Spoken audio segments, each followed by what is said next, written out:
Oiê, como prometido, eu fiz uma caixinha, né, sobre diástase essa semana e nem tudo eu consigo responder escrevendo, então vou fazer um vídeo.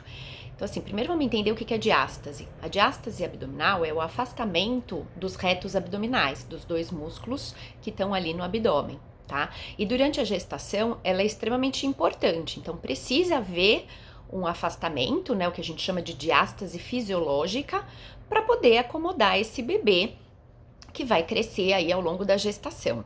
Porém, o que a gente não quer? Uma diástase extremamente grande, então a gente não quer um super afastamento, e principalmente uma diástase que a gente chama de instável, né? O que é instável? É quando você tem, além do afastamento, essa fáscia que fica entre os dois músculos, que na verdade eles têm, é como se fosse um elástico que segura os dois músculos, ele não pode ficar frouxo, ele tem que dar uma resistência naquela região. Então, se a gente tem por exemplo, uma gestante que faz um exercício, que pode ser um abdominal, mas pode ser um movimento das pernas, né? Um simples levantar de uma poltrona mais para trás, por exemplo, e faz aquele abaulamento no abdômen, isso mostra uma instabilidade da diástase. Às vezes nem tem um alargamento tão grande, mas uma grande instabilidade. Isso não é interessante. Tá? Então, o cuidado da diástase, na verdade, já começa na gestação,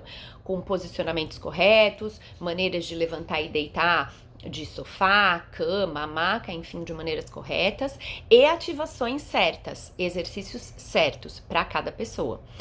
Quando a gente pensa na diástase no pós-parto, o que acontece?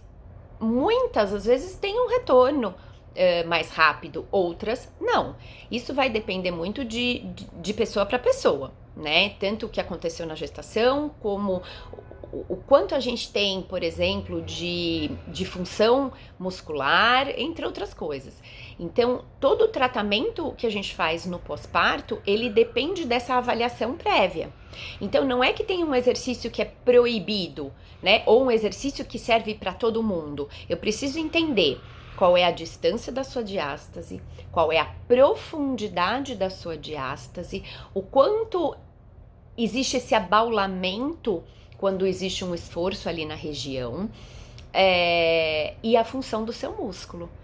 Então, às vezes eu passo um exercício para uma pessoa e que não tem instabilidade, não tem nada e fica tudo ok. Esse mesmo exercício eu passo para outra pessoa e tem uma grande instabilidade. Então, é nisso que é importante a gente pensar, tá? Então, não existe um programa específico para todo mundo. Precisa ser um a um, olhando ali aquele abdômen de acordo com aquele exercício, como que ele responde.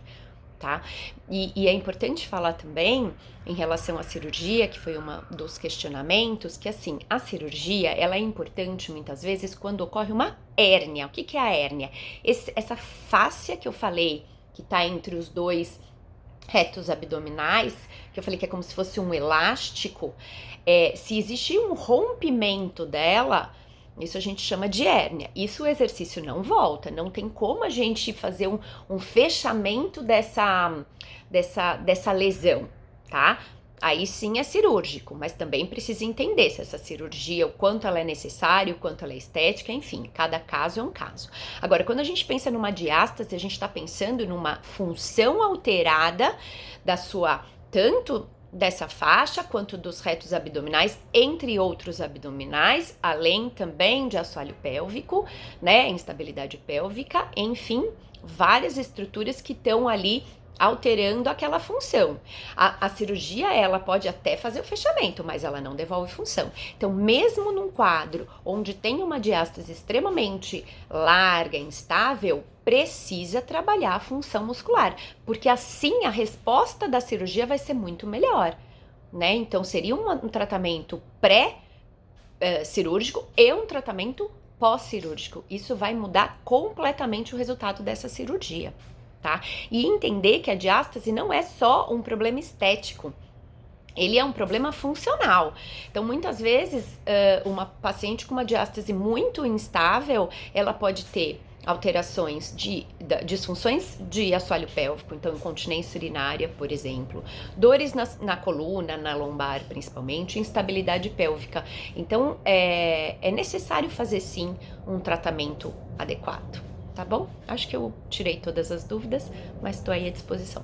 Beijo!